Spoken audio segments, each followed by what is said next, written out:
Guys আমরা আজকে যে বিষয়টা নিয়ে কথা বলবো সেটা হচ্ছে এটা একটা R15 ভার্সন 3।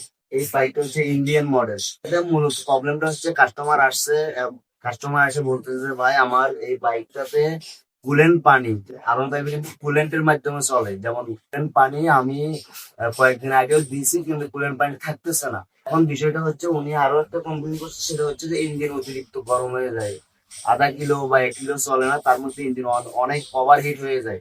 ওভারহিট হয়, এরপর গিয়া আওয়াজটাও চেঞ্জ হয়ে যাবে, অনেক অতিরিক্ত আওয়াজ হয়ে যায় ইঞ্জিনের। তো কাস্টমার ভাই আমাকে এগুলা বললো আর কি। এরপর আমি যে বিষয়গুলো দেখলাম বাইকটা খোলার পরে, তো বিষয়টা হচ্ছে আপনাদেরকে দেখাই, এদিকে আসেন।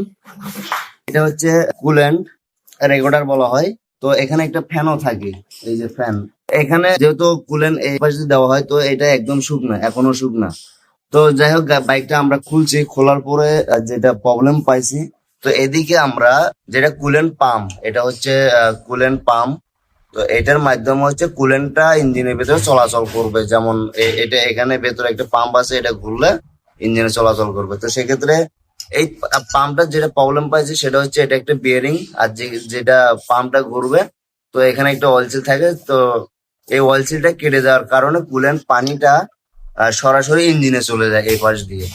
এটা যেহেতু কুলেন্ট পাম্পটা এখানে ফিটিং থাকে, তো সরাসরি পানিটা ইঞ্জিনে চলে যায়। তো সেক্ষেত্রে হয় কি, কুলেন্ট পাম্পে পানি দেওয়ার পরও দেখা যাচ্ছে যে পানিটা রেগুলেটরে থাকতেছে না। তো সেক্ষেত্রে ওই পানিটা ইঞ্জিনে চলে যাওয়ার কারণে ইঞ্জিনে প্রবলেম হচ্ছে, যেমন মোবিলের সঙ্গে পানি মিক্স হয়ে যায়। এই যে দেখতে পাচ্ছেন, এটা একটা মোবিল।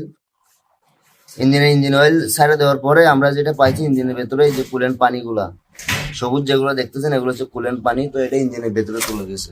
আমরা এটারই কাজ করতেছি আজকে, R15 ভার্সন 3। ধন্যবাদ সবাইকে।